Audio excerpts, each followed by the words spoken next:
अब हम एक महत्वपूर्ण खबर की बात करेंगे और सी हैवी मोलासिस से जो इथेनॉल बनता है उसके दाम आज बढ़ाए गए हैं।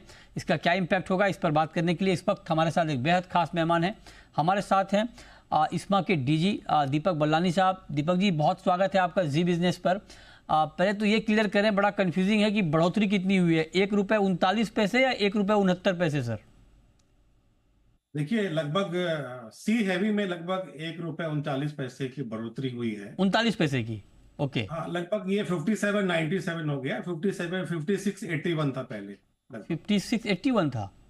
हाँ, तो लगभग वो एक ₹1.25 ही बढ़ा ठीक है। है, हाँ हाँ, ओके।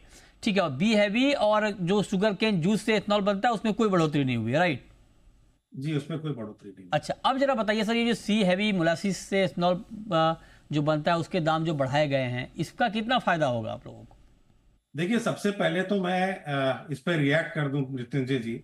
इंडस्ट्री की तरफ से हमने पहले सरकार के बहुत अच्छे कदम जो एक्सपोर्ट का उन्होंने अलाउ किया था, हमने उनको वेलकम किया था। हमने उस हम्म। डिसीजन का बहुत स्वागत किया था। हम्म। बहुत अच्छा अच्छा कदम था। हम्म। बट जो ये जो डिसीजन अब हुआ है, जिसमें कि इन्होंने अ, जो बी हैवी और सी हैवी से जो प्राइस नहीं बढ़ाया है, वो एक इंडस्ट्री के लिए बहुत बड़ी कंसर्न की विषय है, बहुत बड़ा कंसर्न है। देखिए, इंडस्ट्री ने लगभग पिछले 5 साल में लगभग 40,000 करोड़ रुपए लगाए हैं कैपेसिटीज, खासकर जूस से और बी हैवी से। और आज ये है कि 850 करोड़ लीटर की हमारी कैपेसिटी है। और जो आज सरकार ने 18% ब्लेंडिंग अचीव कर ली है, उसमें बहुत बड़ा योगदान जो है वो शुगर इंडस्ट्री का रहा है। और 5 बार ऐसा 5 बार हुआ कि जब भी एफआरपी बढ़ी है, जो हमको केन पेमेंट करना होता है किसानों को, और जब भी एफआरपी बढ़ी उसी प्रोपोर्शन में एक फॉर्मूला के हिसाब से सरकार ने उसको हमारे इथेनॉल रेट को बढ़ाया, और उससे काफी कैपेसिटी लगी भी। और लेकिन पिछले 2 साल में 2022 और 23 में हाँ। और 23-24 में मिला ले तो लगभग 11.5% जो है एफआरपी जो है सरकार ने बढ़ा दी। हम्म। इसका मतलब हमारा इनपुट कॉस्ट सीधे सीधे हम्म। जो रॉ मटेरियल कॉस्ट है वो 11.5% बढ़ गया। हम्म। लेकिन इथेनॉल रेट जो है, हम जो सोच रहे थे कि अब चलो पिछले साल नहीं हुआ, इस बार हो जाएगा, हम्म। और इस बार जूस और बी हैवी में नहीं हुआ, तो इससे एक बहुत बड़ा धक्का तो लगा है हम्म। इंडस्ट्री।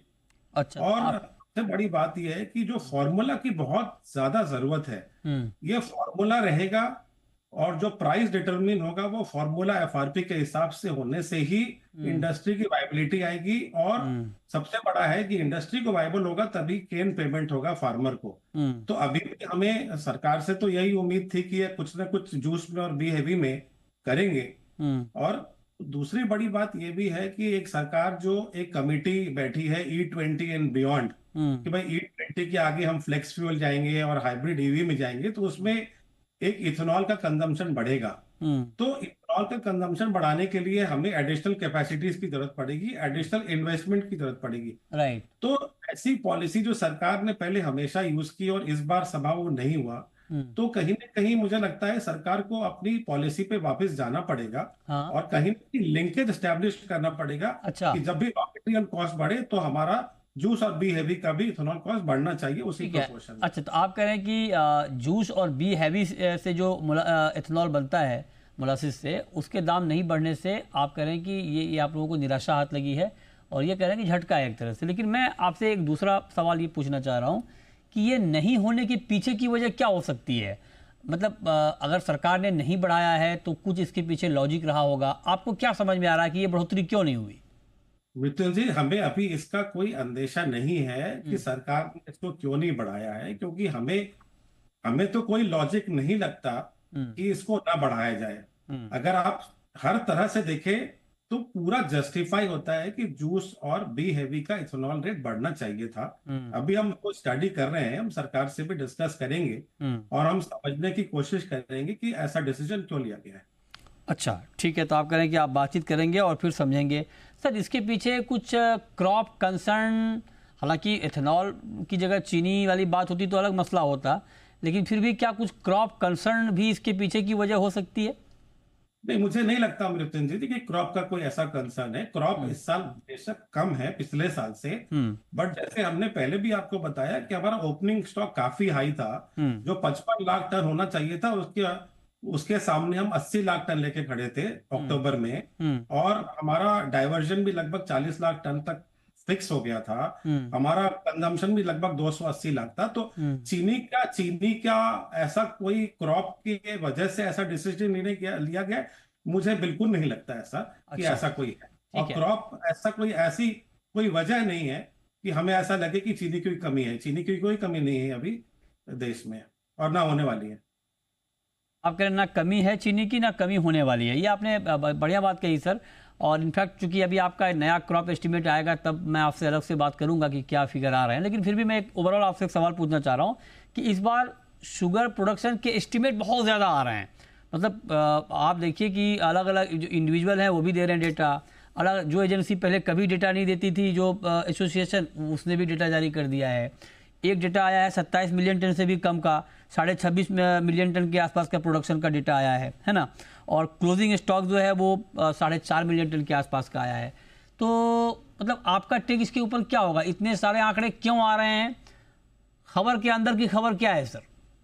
देखिए, मैं किसी और के एजेंसी के ऊपर मैं कुछ टिप्पणी नहीं करना चाहूंगा। हम्म। इसका कई सालों से अपना एस्टिमेट देता है, और हमारा एस्टिमेट एक पूरा देश का एस्टिमेट होता है। उसके पीछे काफी स्टडी और काफी फीडबैक होता है ऑन द ग्राउंड से और सैटेलाइट इमेजिंग से भी।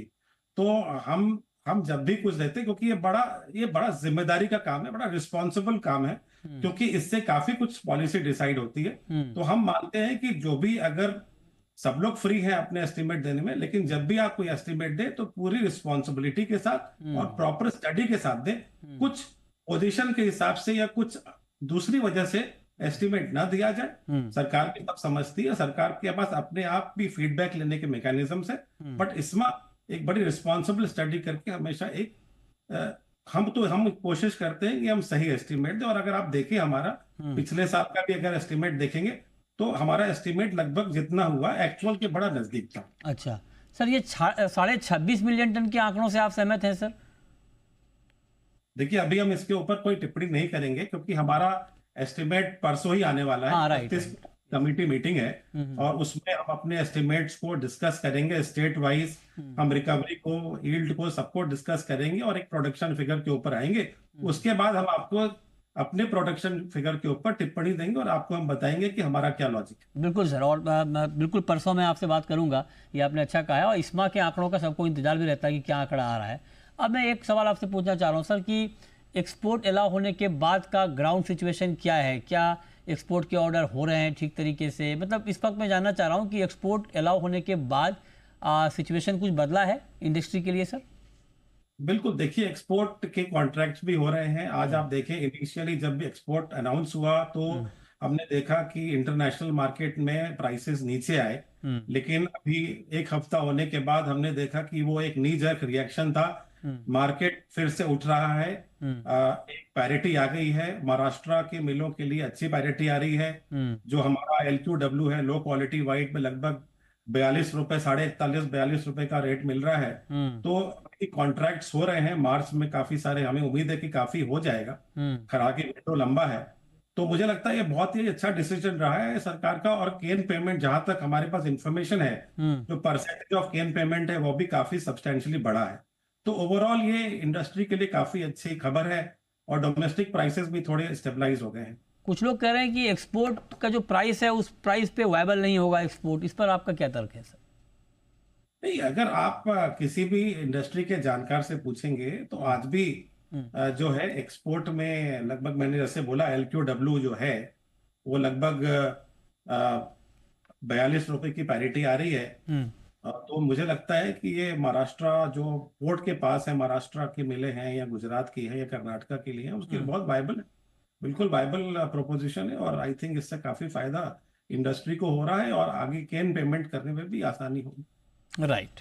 चलिए, बहुत शुक्रिया बल्लानी जी आपका। और आपसे बिल्कुल परसों मैं बिल्कुल बात करूंगा।